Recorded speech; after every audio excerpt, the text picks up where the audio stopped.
Uh, Someone is recording, Asha? Yes, ma'am. Okay, done. Okay. So, hi all. My name is Pooja Verma, and I'll be conducting and taking this chapter called Problem Solving. So, it's a very simple and very logical lesson which we all use it in our day to day life. So, it's nothing big to understand, but yeah, how to put the right words and how to differentiate between different types of problems,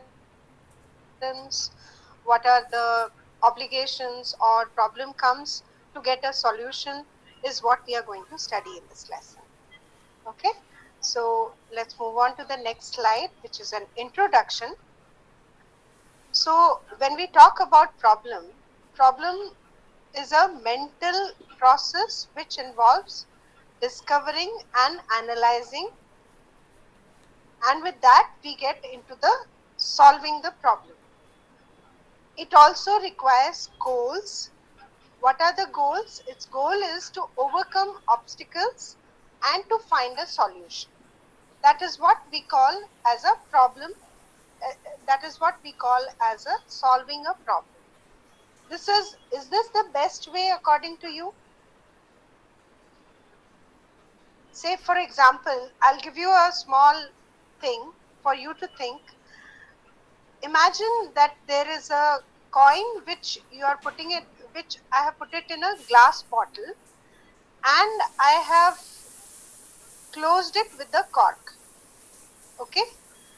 How will you take out the coin from the bottle without removing the cork out and without breaking the bottle?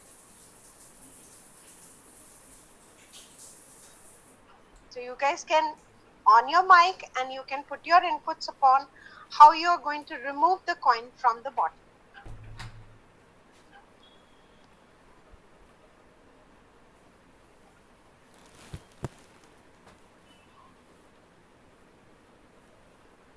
Anyone would like to try solving this small problem of taking out the coin from the bottle?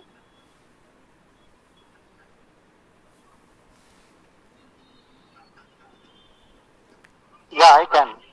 Yes, please. Yeah. Yes, Naveen. I'll stop imagining. That's a too shortcut. You need to take out the coin, sir. Oh, I want my coin back. Imagine it's a gold oh, coin and I want my coin back. So oh, how will you take out the coin?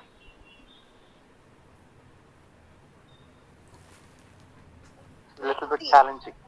yeah, see how your process is going. You are imagining a bottle, right? You are imagining a bottle with a cork and a gold coin inside.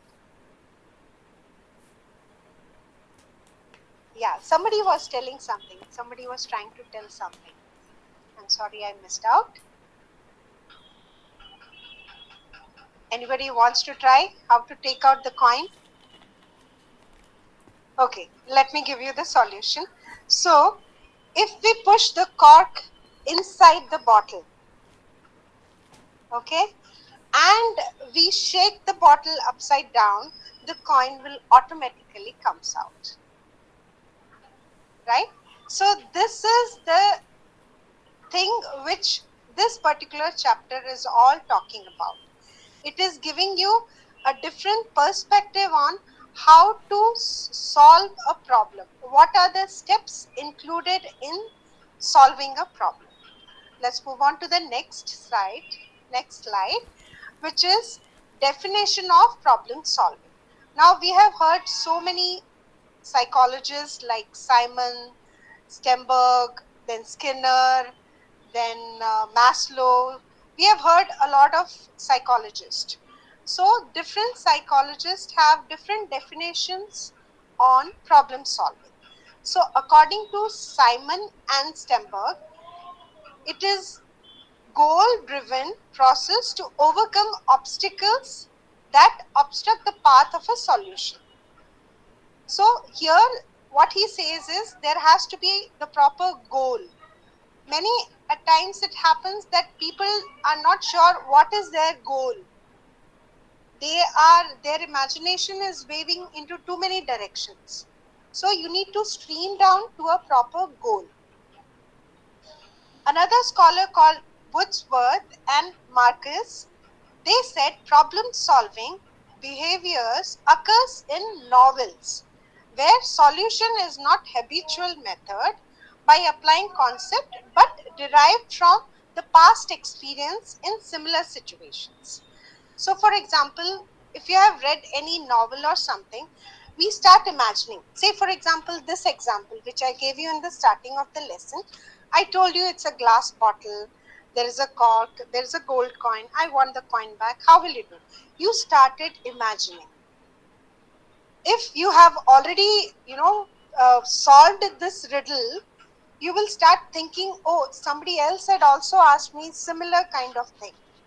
So let me think, sorry. So let me think, what did I tell them? So your imagination went into the past. So according to Wordsworth, it is depending on your past experience in the similar situation. Skinner says that problem solving is a process of overcoming difficulties that appears to interfere with the attainment of a goal. So we focus on what is coming in between to achieve a goal. So it's adjustment in spite of interference. So we try to adjust different things. Say, for example, I'll give you my own example. I wrote the first exam of our MSc first year, semester exams. First paper, when I wrote the exam after almost like 30 years. And my hand was not moving. By the time I came to the 10 marks questions, writing the answers, I could not write it. The speed was not that much. So I felt that there is some problem in me in analyzing and figuring it out how I have to plan in writing the exam. So then I realized, okay, let me write the hardest part first. So in the next paper, RM paper, I started writing the 10 marks answers first, so that when I have the right strength, I can do the maximum of writing. And then subsequently, so I started going backward. So it helped me in achieving the goal, which is like finishing the whole paper, right? So these three scholars gave different definitions of problem solving. Moving on to the next slide. There are various steps. So as I told you, there are when there is a problem, we always figure it out. Okay, now there is a problem. From where do we start thinking about how to solve it? Human nature is like that, that when a problem comes, people will start thinking about, okay, this is the problem. They spend more time in thinking about the problem rather than solving it. So when we talk about the steps of solving it, the first step is to identify what is the problem and what do we see. What is the problem? That means we engage in a problem solving when we need to answer a question or overcome an obstacle or to achieve a goal. So these three are the small parameters where you can understand what is the problem. So first is, what is the question? What is the exact question or a problem?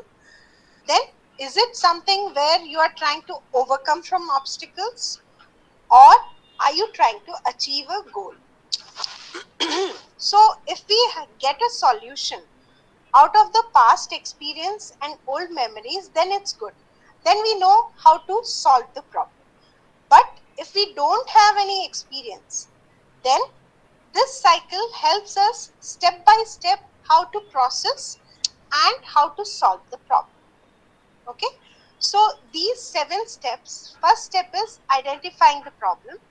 Identify the problem. Different people with differently to any problem.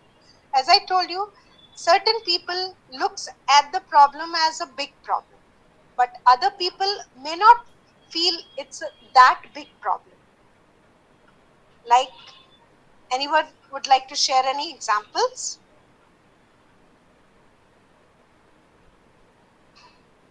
Like, for example, I don't know driving.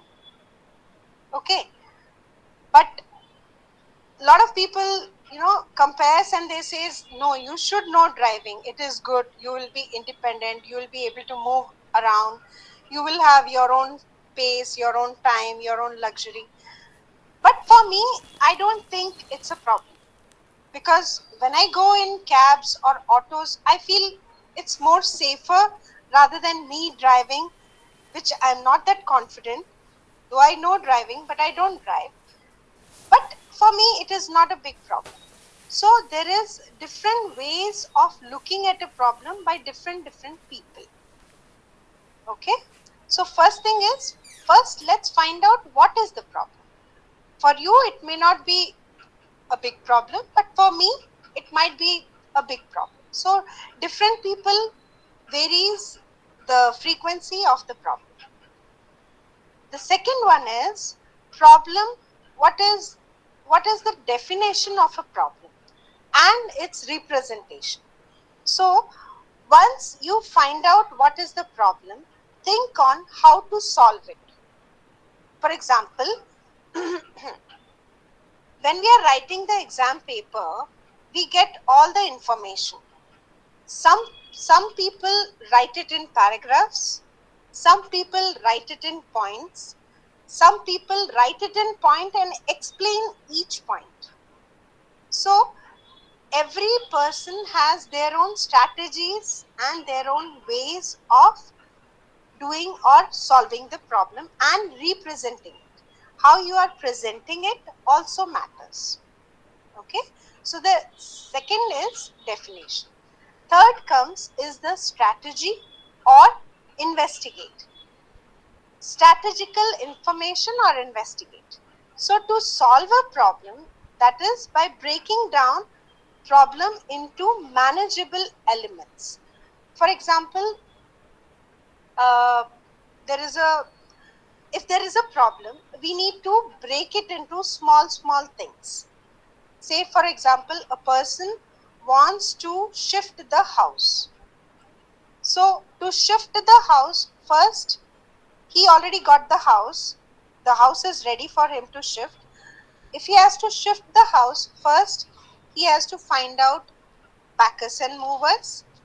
Then he has to look for the packing things, packing material, or at times if you want to cut down on the package cost, like movers and packers cost, you get cartons. You can wrap up your own things according to your own, comfortability. And the packers and movers will take the things step by step, like first shift the delicate items, then the wooden furnitures, then the beds, the cots, then the crockery, then kitchen. So we go step by step. Okay, so we break down the problem of shifting the house into steps. So with that, we are able to solve the problem to shift the house in a comfortable way. The third comes as organization of information or analyzing it. When we say analyzing it, yeah, so by integrating all the relevant information in a strategical way that you believe you need. Like I told you, like the example which I just shared, shifting the house. So we do it in a strategical way, that we need to first shift the delicate items first. So probably I do it like that. I carry those delicate crockery and everything in a separate car or separate with me whenever I'm making a trip over there. So that it does not get break and I don't get to lose those things. So these are certain strategies. People fail to solve problems because they fail to fit together. When I say fit together, which means suppose if we need to organize information, we need to learn, you will outline your ideas on how to do that thing. Okay, for example, if you have to reach a particular place, say for example you want to go to Goa, okay, you will be thinking about which map, which road, which route will be easier and comfortable, isn't it? So basically you are analyzing it and then coming to a solution. Next is a resource allocation. When I talk about resource allocation, that means where, from which are the resources? The resources like time, money, equipment, energy, space, these are the resources. So when there is a problem, we need to think about all these 4 5 resources. Some people need time, some people need resources. So it all depends on person to person. So if we need to, we should know when to allocate what. We can't say that now tomorrow is the exam, I don't have time right now. So we can't do like that.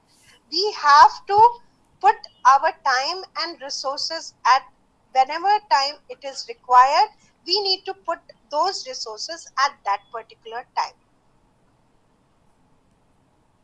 Next comes as monitoring and implementing. Monitoring means you need to see whether problem solver checkup or themselves all doing it, whether whatever resources we are using it, is it making any difference, or is it allowing us to reach to our goal. So we need constant monitoring in that. And then the last one is evaluation or confirmation. Did the problem go away? That means by doing all these steps, have we really overcome from that problem? Is what is the last step, which is a confirmation or evaluation. So in problem solving, when they ask these are the certain steps, we all follow it. There is no order as such. Every person's order is different. Whatever comes, you can apply it at the same time.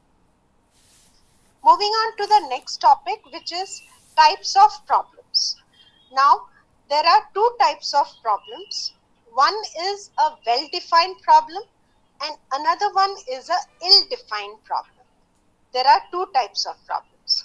So a well-defined problem is one where the goal is clear stated, where we are clear that our goal is to clear MSc Psychology, right? So the rule and constraints are known and there is defined path. So our path is to study whatever material we have got, and with that resources we need to clear. Method to reach to the solution. As I said, our methods and resources are with us. So here, well defined means there will be a single problem. It's only one problem. Okay, that is the main difference between well defined and ill defined. I'll come to that in the next slide, not now. So these problems are structured in such a way that they can usually be solved using a set process or algorithm, which happens mostly in maths. As I have given an example, in a well defined problem in maths equation, such as 2x plus 5 is equal to 135x plus 5. So in this case, the problem has a clear starting point and a specific goal, which is what is the value of x.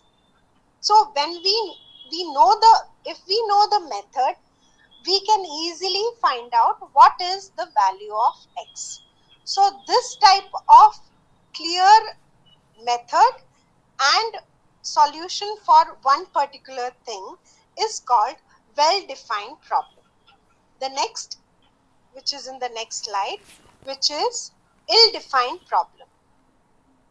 Now, ill-defined in contrast with well defined lacks one or more of these clear elements. That means either the method is not clear or the problem is not clear.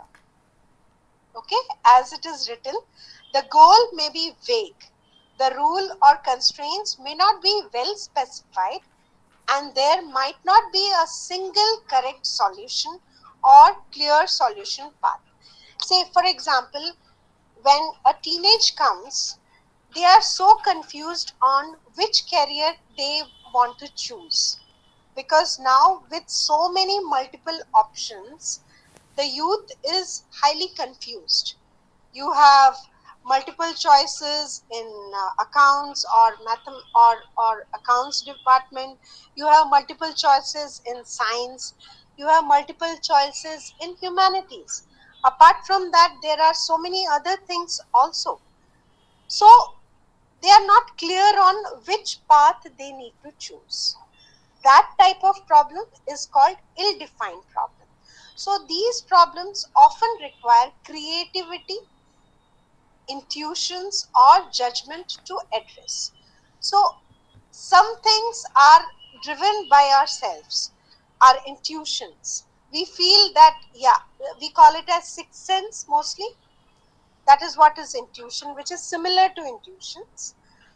So many a times it happens that we feel that, yeah, somebody is going to come, and at that particular time somebody actually comes. So those are intuitions. For example, designing a better user interface for a mobile app, an ill-defined problem, because what counts as better can vary depending on user preference. Yeah, so basically whatever is better for us may not be good for other.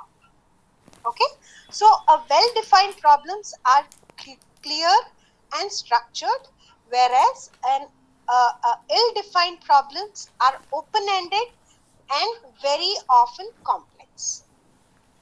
Okay, so these are the basic differences.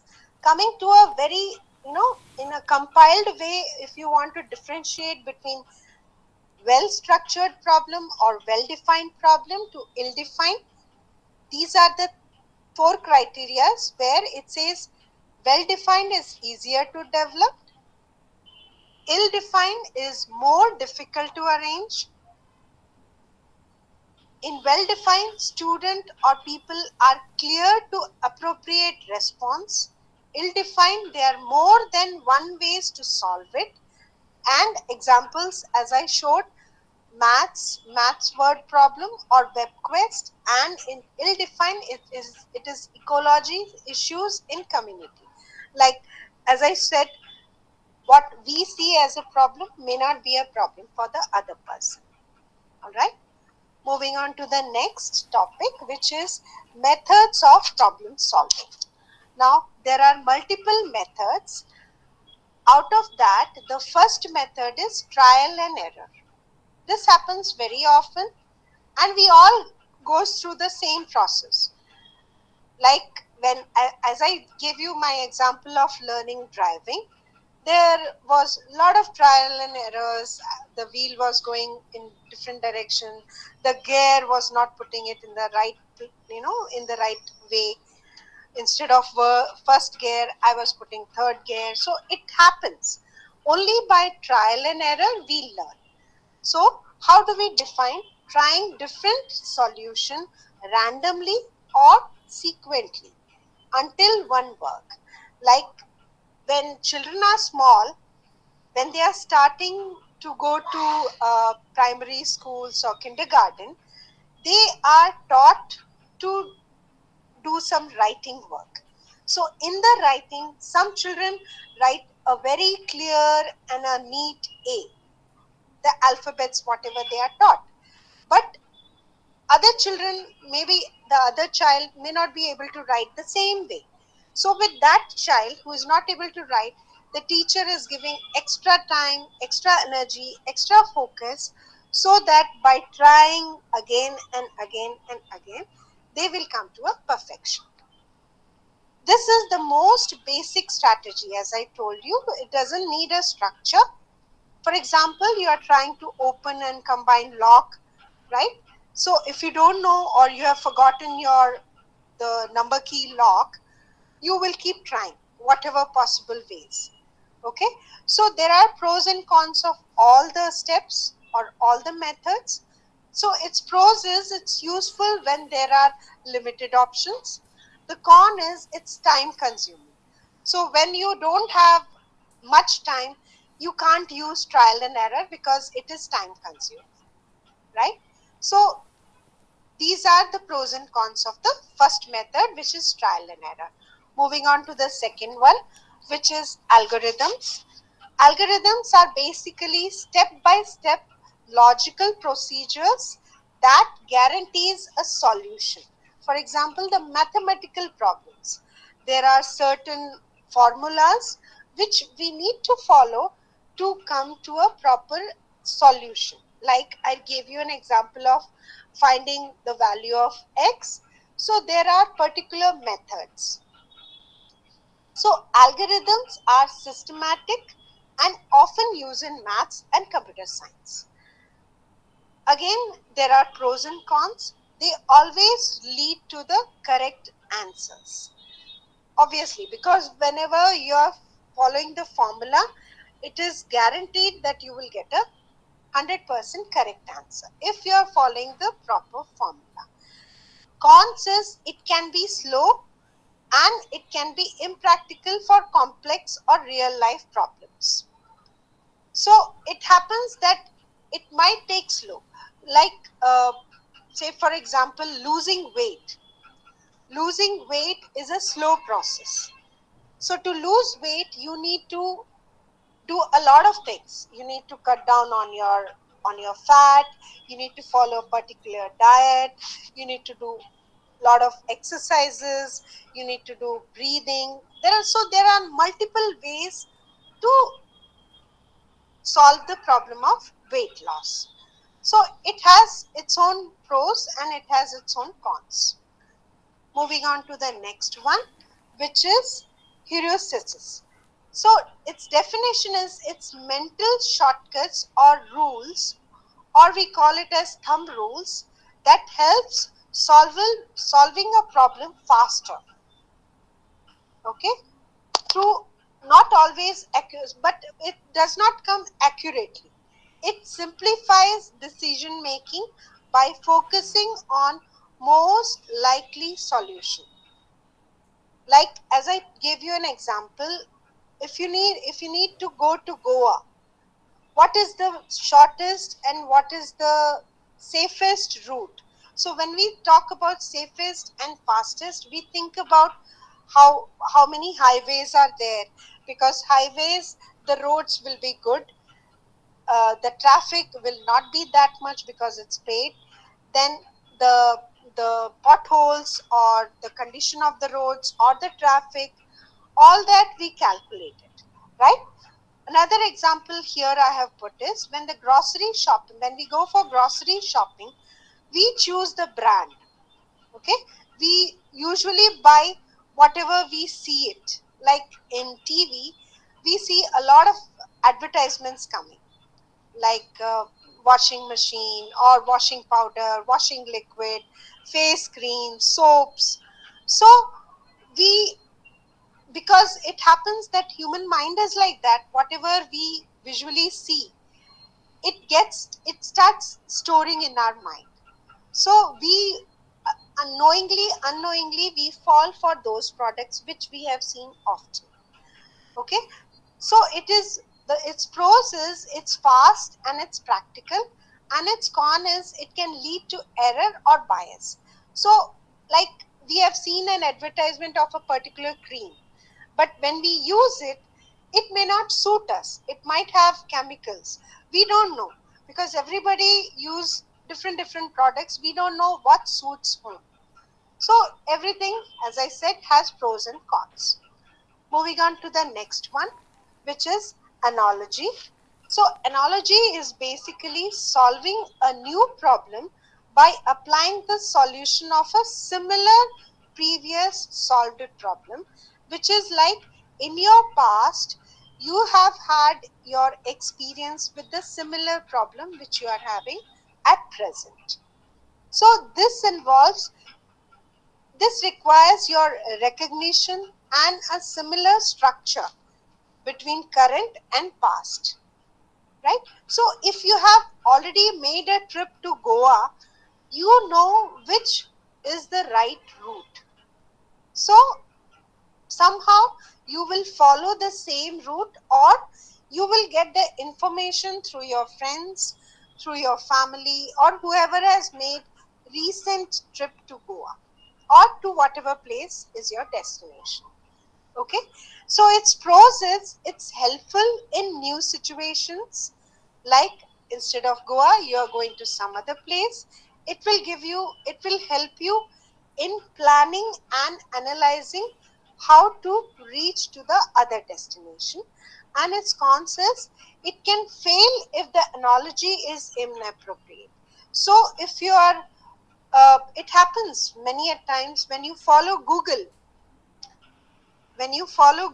to reach to a destination, many a times it has happened that it shows you a different and a longer route, whereas you actually know the right route, but you don't want to, you doubt yourself, and you feel no, whatever Google map is showing, it might be right. So you take that route, and it happens that that route or that choice or that decision of following Google somewhere takes more time, more money to reach to the destination.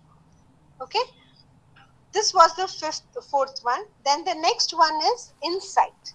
Insight is a sudden realization, like intuition, as I said, the moment, where the solution seems to be pop into your mind, like you knew, it's something like I knew that. It happens with most of the children when they go for writing the exam. So it happens like when they are discussing the answers among their friends, it happens that they knew the answer, but they wrote wrong answer. So it happens very often, even with us also it happens. So it's unlike trial and error, it's a step-by-step method, insight in immediate and often feels like breakthrough. Okay, like for example, you are stuck on a riddle for hours, suddenly while doing something else, the answer, yeah, for example, uh, I'll give you my example.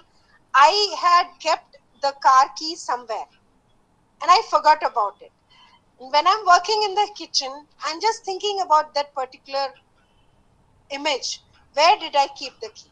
So while working in the kitchen, probably for some time, I would have come over from that thought of thinking about the key. And when I'm eating, suddenly it pops it into my mind that, oh, I have kept it near this particular thing. So those are the insights, those are moments. So its pros is it can be fast and it can be creative, and its cons is it's unpredictable and can't be forced. It just comes out. You can't predict it.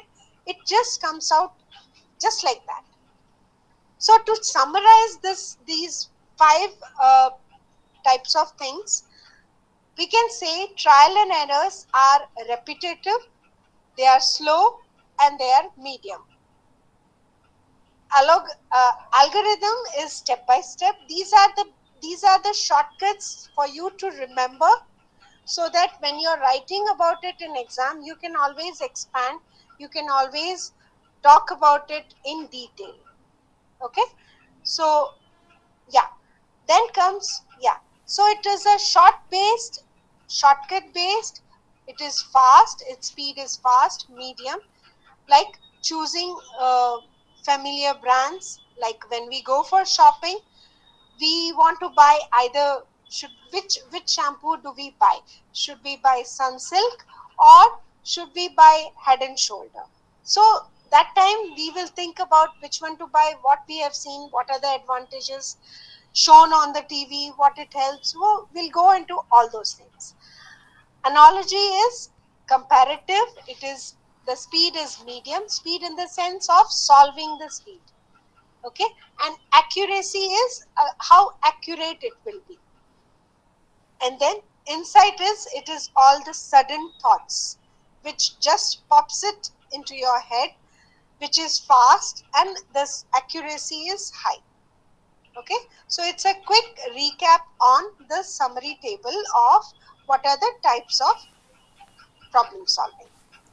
Next comes impediments or barriers to problem solving.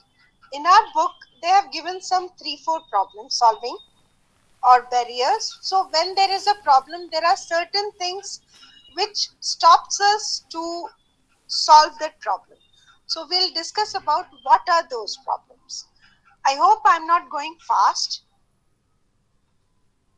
because it's a very short lesson. As I told you, it's very practical lesson. Okay, so the first thing is confirmation bias.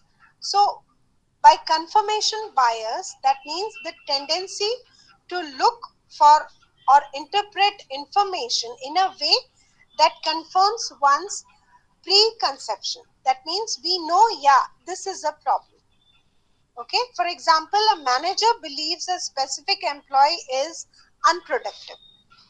But when they review project results, they focus only on the tasks that were delayed, ignoring tasks that employees completely ahead of schedule. So when a manager sees an employee that he is not good or unproductive, they just come to the conclusion or they review the things, whether he is following it, how quick he is, whether his focus is there, and then their myth of the employee that he is unproductive moves away, okay, or shades away. The second one is functional fixation. What do you mean by functional fixation? That means seeing objects or tools only in one direction.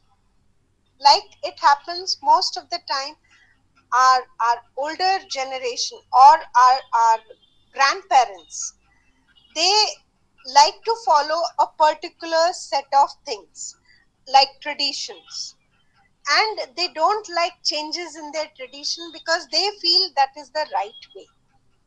Okay, but the youth or the present generation, Gen Z, we feel the idea is to complete the particular, a particular tradition or a particular process. So we do shortcuts and we try to finish all the things faster. So everything depends on what is the exact traditional use, rather than considering alternative functions.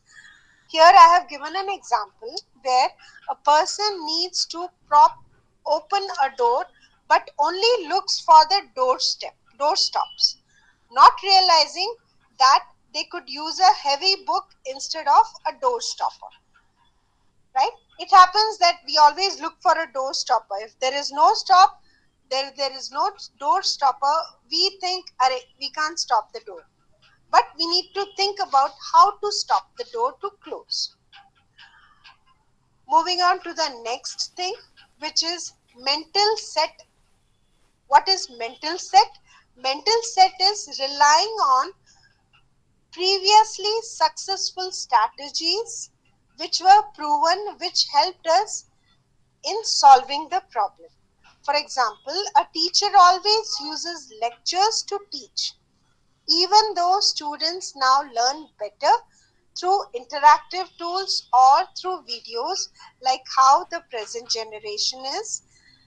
Now, the trend of sending the children for tuitions is gone, because now you have resources available in your home, at your computer or laptop, where you can see, you can search different variety of videos in different languages.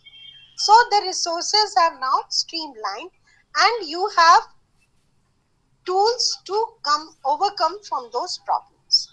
Next is lack of information. So when making decisions without complete or accurate data, So when we don't have the proper information, we intend to make harsh or wrong, you know uh, uh, solution. We come to a wrong or a inappropriate decision. For example, a product term launches a new feature without checking user feedback and later finds out it wasn't needed or wanted. It happens with most of the startups.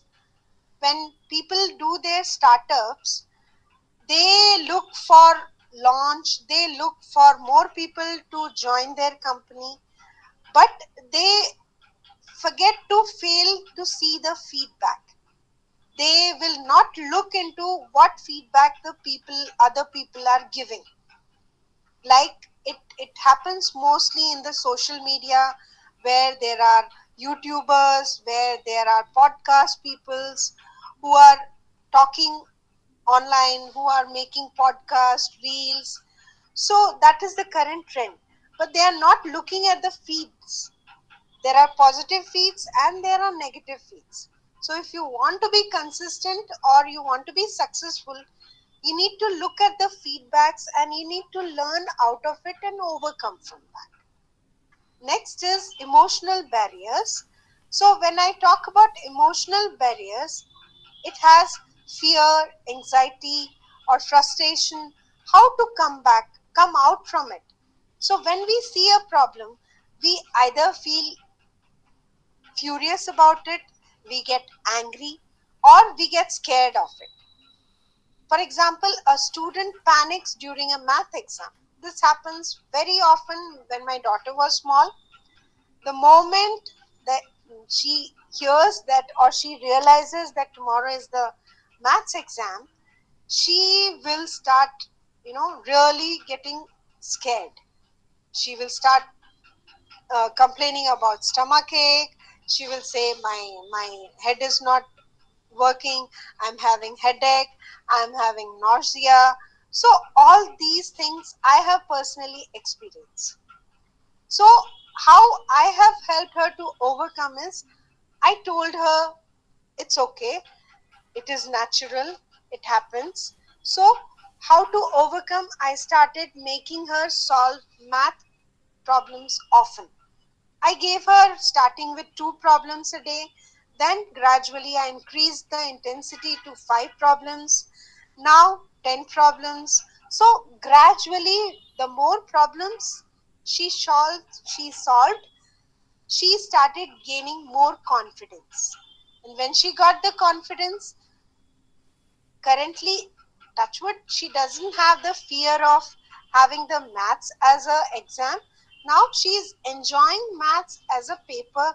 She's enjoying writing the paper maths because she knows how to enjoy and solve the problem because she's confident, she has practiced that much. So we need to learn how to overcome from those fears, anxiety and frustrations. Moving on to the last 4 points, which is group thinking. So, basically, what do you mean by group thinking? The desire for group harmony override realistic appraisals or alternatives. Say, for example, there is a problem in the family.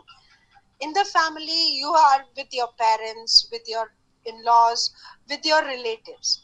So, if the problem is, say for example, a problem of looking for an alliance for a girl or a boy, so the family sits together, they start discussing about those topics and they start looking for their options, which are the ways or which are the uh, ways where they can look for the solution. They will put in those matrimonial sites, or it's a word of mouth. So group thinking really helps in solving the problem, and it also helps in realizing and coming over from those emotional stress. So if only the parent are talking about their child's alliance, then the parents are getting stressed and they are getting emotionally uh, overwhelmed. But when they are discussing the same problem with the family, their uh, emotional stress will also reduce, because they get confirmation from other people. They get motivated that yes, something will definitely happen. When the right time will come, the right things will fall in the right place. Then overconfidence, being overly sure of one's knowledge or skill can lead to underestimating the problem. So it happens in most of the, we feel that it happens with Indian cricket team. I'm just giving you an example. Don't take it to your heart. Okay, just an example. We feel that yeah, Indian team, just because they have won the last match, now they have become overconfident, and in that they have lost. Many people come to these type of thinking, but we don't know what is the exact reason for them to think, or what is the exact reason of them to lose the match. So we should not overthink or overconfident about our own skills and knowledge. You know about it, good for you. Don't boost on it. For example, an entrepreneur skips market research. An entrepreneur or a salesperson, he feels that yeah, I can easily get the customers, I can easily sell my product, assuming that their business ideas will succeed because they are sure. But at times they may fail also. At times it might happen that instead of their product, the customer is buying from some other vendor. So you should never be overconfident or boost on your knowledge or your skill. Then comes time pressure. Time pressure is limited time can lead or rush to a poor decision making. Okay, so you need to strategize your time so that you come to the right conclusion. But it doesn't mean that you waste your time in, that you take the decision in hurry burry, and that leads to a poor decision making. You should never do that. For example, a company has only one day to decide on a vendor, so they pick up the first or available vendor, ignoring the long terms and cost and risk. So what happens? The productivity, the profit, everything goes down of the company. Then comes resistance to change. You should never be reluctant not to try new things. Again, this happens with the I would say the senior citizens, because they feel their way is the right way. But now the time is changing, so we need to adapt new ideas. There are ways, like I'm not so tech savvy, so when I don't know certain things, I approach my daughter, because I feel she has better knowledge, she has better ideas, and she has better methods to help me out. Okay, and the last one is poor communication. It happens many a times with the couples, with the families, with the parents, where there's a misunderstanding or unclear information, which leads to the conflicts, to the fights. Okay, and it is ineffective collaboration. It doesn't help us out, rather it creates more problem. For example, a team misinterprets a client's instruction due to vague words and deliver the wrong product. You would have seen there are similar looking word but has a different meaning. So we should be having a clear communication, so that our focus is more on how to solve the problem rather than making it as a conflict. Okay, so this was my lesson of problem solving. So thank you so much.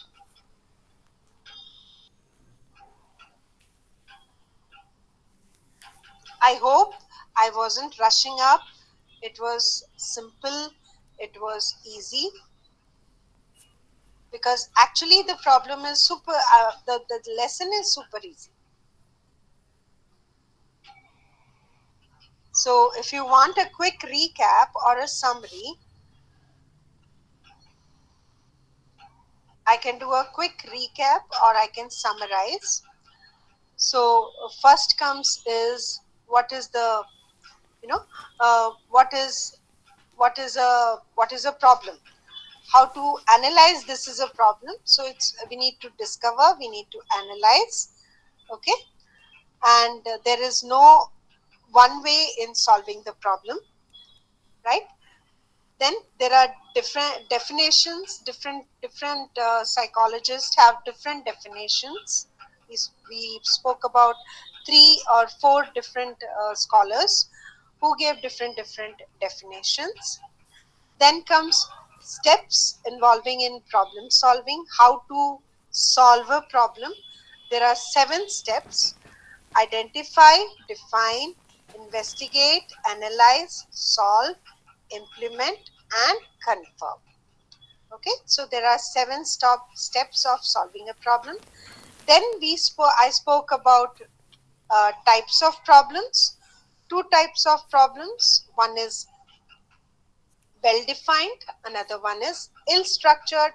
Well structured or ill structured, or well defined or ill defined. You can write anything.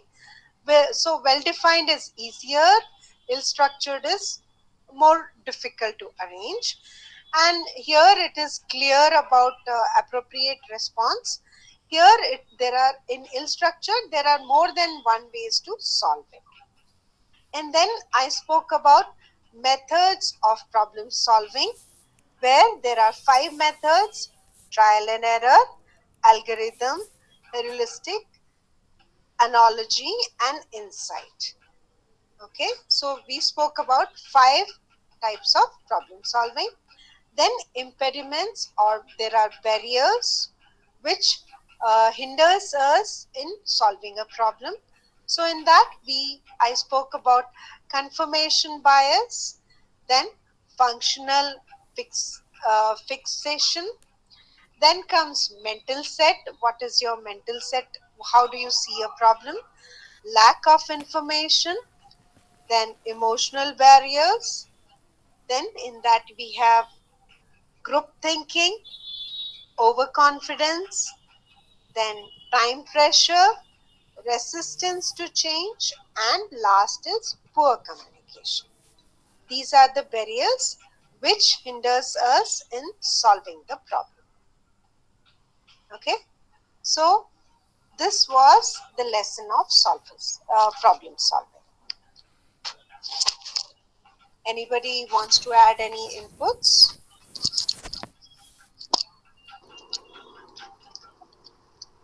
Hello, ma'am. This is Sulaiman, ma'am. Yes, Good Sulaiman. evening, ma'am. Good evening, sir. Yeah, there is one movie example Yes. for steps to be followed for problem solving. I don't know how many of them have watched that movie. It's a 3 BHK. The recent 3 one. BH. Yeah, the recent one. Acha. Okay. Okay. The problem is actually it's a family. It's a middle or lower middle class family. Okay. So that family, it's they are having a problem of frequently changing the house. Yeah. So they have to be inside the city, and the thing is the house owners too many. I mean, too many conditions they put for staying in, and they have to inform before coming or going. So many conditions they put. So because of that, the family will not be comfortable. So they have to frequently change the house also for the rent reason. Okay, so this is the problem actually they face. Okay, then they come to a solution, that is how to solve this problem. So the girl who's a smarter kid actually, so what she says is this is our problem. So how we solve it? So she says we'll find a house. It happens in the 2004 kind of a period. Okay. So they put the year actually. So that way they look at outer area like Pallavaram. That period Pallavaram is the outer area. Okay. Correct. So Pallavaram. So that period they look at it and they see a house which they say it's constructing house. So it is not yet finished. Unfinished house. They are about to finish it. So that house, they look at it and they say, hey, it is a 15 lakhs house. Okay, so then they say, oh my God, it's 15 lakhs. He's a normal employee and other 2 kids are studying. And she's a housewife, the woman. Okay, so they said how to solve it. So they have identified the problem. I mean, they have identified the problem and they have a solution. But how to arrive at it? Yeah. Correct. So so then they organize the things like this is 15 lakhs. So how much we have? So father says I have 7.5 lakhs. So then how do we arrive? Then women says I have jewelry, so we can put it for a loan and we can get another 3.5 lakhs. Okay. Then they say balance, how do we do? So we have 1 year, we'll take a time and balance we have to manage it. So he says 10,000 I can manage every month. So that's how they arrive. And she is also says I can also cook some snacks and we can sell it off. So that way they finally put a chart and everybody follows it. So that is how they come to a problem solving solution. Correct. So It's a beautiful example. steps. Yes. Yeah, exactly. So they broke down the problem. Then they started jotting down, as I said, strategize or analyze. So exactly. So it's a human nature. So they did not think about problem as a big problem. They focused on the solution. Yeah, if we properly sit and focus a problem, focus on a problem, so we can always get to a solution. So so that is the thing. Only thing is, when we see a problem, we get emotionally driven and our emotions are not able to make us come out from the problem and think on the solution. Correct, actually so the main person of the family is the father. Even though he doesn't have that idea, the kid's idea he has taken it up.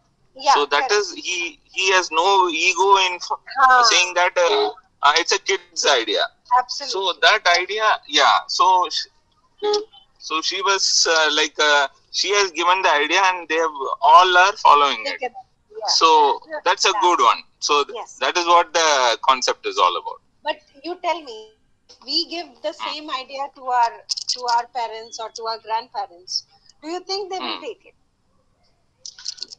It is up to us how we put it. So if they are convinced about our idea, and if you are able to convince in a proper way and in their own kind of understanding, so it is very much possible that we can convince them. Yes, but the chances and the statistics says that they accepting our idea was less. First of all, they will not discuss the problem itself with us. That was the mindset earlier. Very true, very true. Now the generation is like that we discuss everything openly in front of our children, because that openness has come. That is why the solutions are also coming from. So that's a wonderful example you have given. Yes, Naveen. But finally, they don't buy the house. That is a different thing. Okay, I have not seen. This is. We have already told me the story. Yes. Okay, ma'am. Okay, just giving an example. That's it. Yes, thank you, ma'am. Yes, Naveen sir. Hi, ma'am. So since when you started this problem solving about seven codes, I just remembered the Buddha's history. Okay. So he has introduced the seven codes about the life. Yes. So immediately I just compared with that, and Nice. also that is also an example where Buddha starts before his speech. What he thought is that what is stopping me on preaching the others, and he identified the first problem is his health. So if he's getting any health issues, he will not be able to concentrate or read or sleep or walk. He's not able to. So he identified his problem as a first problem as a health, and first he uh, prepared his body and health in a standard way. So the first problem is solved. So he did not get any health issues in future. So what is next? So what is next? This is what he identified the problem one by one, and he had told his preach, spread it throughout the world.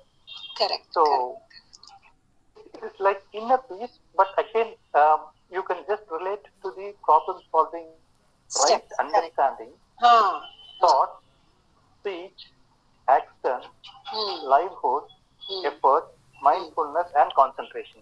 True. So, Absolutely. yeah, we can apply to the practical as well.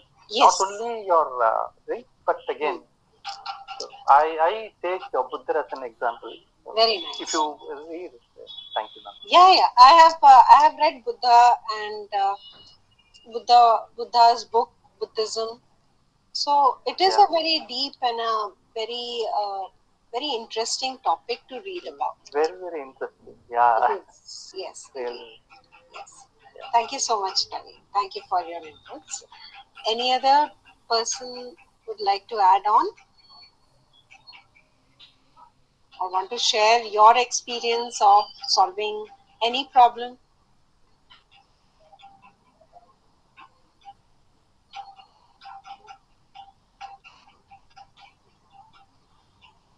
Okay, so I think with this we can finish our class. Okay, ma'am. Yeah. Thank you so much, all of you, for coming and listening to me. Thank you so much. Namaste to all. Thank you all. Bye. Thank you. Thank you. Namaste. Thank you, ma'am. Thank you. Thanks a lot, ma'am.